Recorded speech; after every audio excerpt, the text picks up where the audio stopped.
Bhojpuri industry में महाराज देखी फिर से बवाल कट गिल बा। अब राकेश मिश्रा जोन बाने खेसारी लाल यादव के साथे डांस करेल बाने तो एगो पूरा ग्रुप जोन बा उनके खिलाफ माहौल बना दिले बा। आ इतना माहौल ये क्रिएट भइल कि राकेश मिश्रा के लाइव आवे के पड़ल आज और उनके कहे के पड़ल कि देख ले लो हम 1000 बार खेसारी यादव से मिलब आ जेके जोन करे बा उ करे।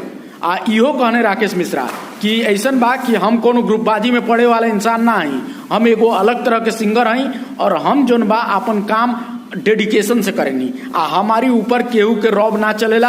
हमार अगर केहू कुछ बाटे तो माई बाप और हमार श्रोता लोग बाटे, करोड़ों श्रोता जोन हमरा के प्यार देने, और हम ग्रुपबाजी में नहीं की फंसे वाला। हाँ ये जरूर बा कि भाई भोजपुरी के कलाकार हैं तो हम खेसारी से भी मिलब और सबसे मिलब, लेकिन केहू ग्रुप वाला ये सोचे कि उनसे काहे मिलत नहीं उनसे काहे नहीं मिलत, तो ये कुल राकेश मिश्रा से ना हो पाई।